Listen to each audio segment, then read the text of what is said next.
I've got Morning. 3 children here at home, and they were asking this morning about Father Christmas and wanting to know whether he will be front of the queue to get the vaccine. Oh, absolutely. Ago now, the train has now slowed down safely. It has now stopped in the station, and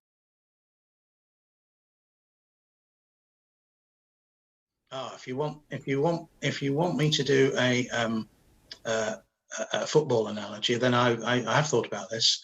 I would say that it's clear in the first half, the away team gave us an absolute battering, and what we've done now is it's the 70th minute.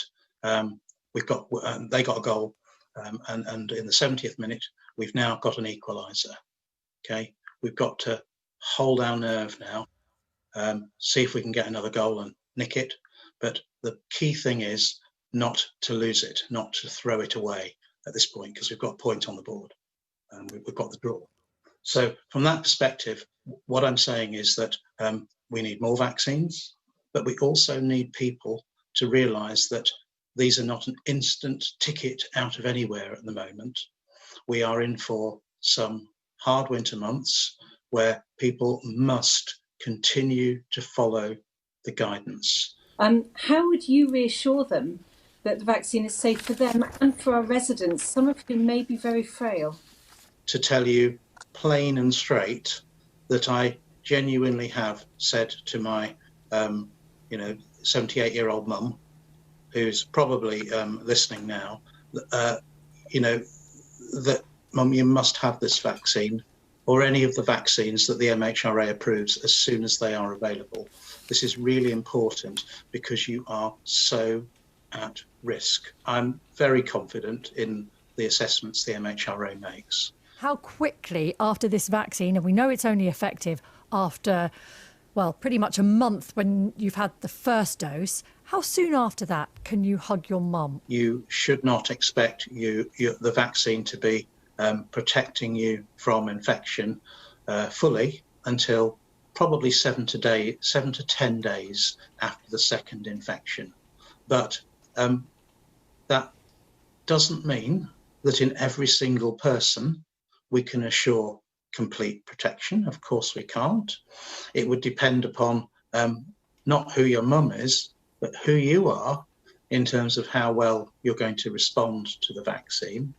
And I think until we are properly confident of how the vaccine works and properly confident that disease levels are dropping, that even if you've had the vaccine, you are going to need to continue to follow all the rules that apply for a while longer. No, I was just going to ask on the Oxford one. I was getting a little bit excited there because there is some discussion that might be given approval before Christmas. Can you give us any indication about that one? I'm hopeful, again, that that would happen, but it's entirely out of my hands. It's in the hands of the regulator, the MHRA. They take a very firm line, and we take a very firm line that they are independent, that they must do what they do in their own time. And if that takes them a few weeks, that's fine. If it has to take them a few months because they've got to ask further questions or they need a piece more data from the manufacturer, that's also fine. We go at the speed of science on that one. We do not rush them in any way, shape or form. Will the 2 doses be enough? Will that confer lifelong immunity? Will it be an annual thing like the flu jab? The very important answer is we don't know yet. It's as simple as that. Obviously, these vaccine trials are, hot off the press, and there's this pressing public health need to get the vaccines into service.